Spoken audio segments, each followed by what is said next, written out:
Present by MK music studio. फूल फूल से बनी तेरी तस्वीर और फूल फूल से लिखा है तेरा नाम।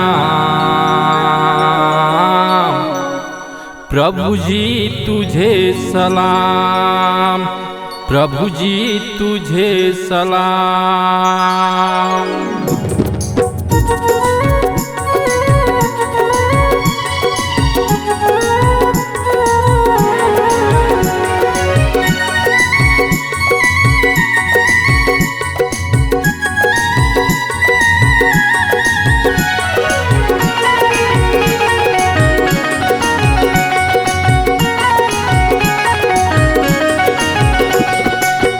देवी के फूल कहाँ पाऊँ रे, देवी फूल की अरजी। देवी के फूल कहाँ पाऊँ रे, देवी फूल की अरजी। देवी के फूल कहाँ पाऊँ रे, देवी फूल की अरजी। देवी के फूल कहाँ पाऊँ रे, देवी फूल की अरजी।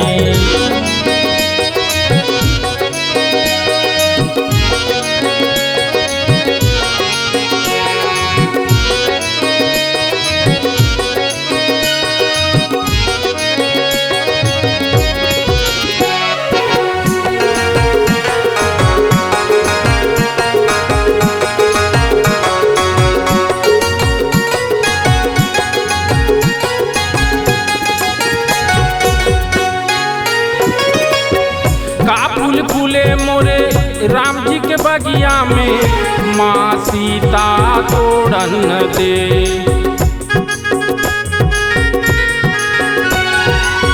का फूल फूले मोरे राम जी के बगिया में, माँ सीता तोड़न दे।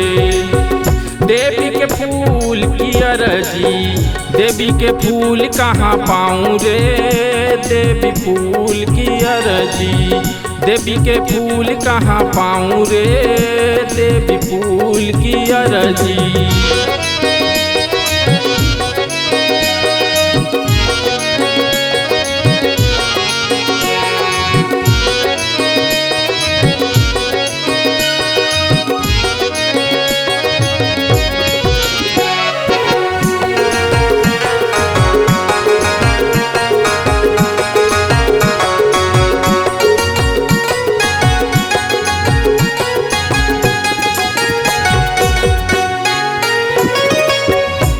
फूल फूले मोरे शिव जी के बगिया में, माँ पार्वती तोड़न दे।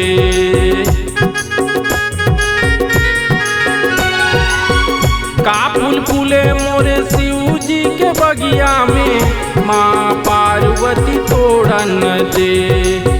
देवी के फूल की अरजी, देवी के फूल कहाँ पाऊँ रे, देवी फूल की अरजी। देवी के फूल कहाँ पाऊँ रे, देवी फूल की अरजी।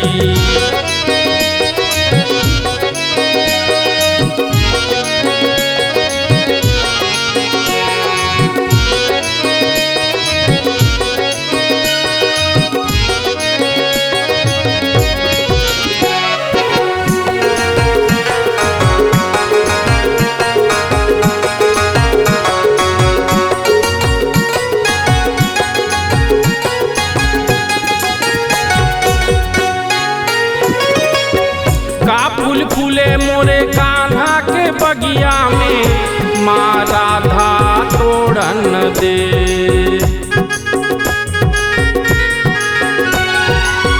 का फूल फूले मोरे कान्हा के बगिया में, माँ राधा तोड़न दे।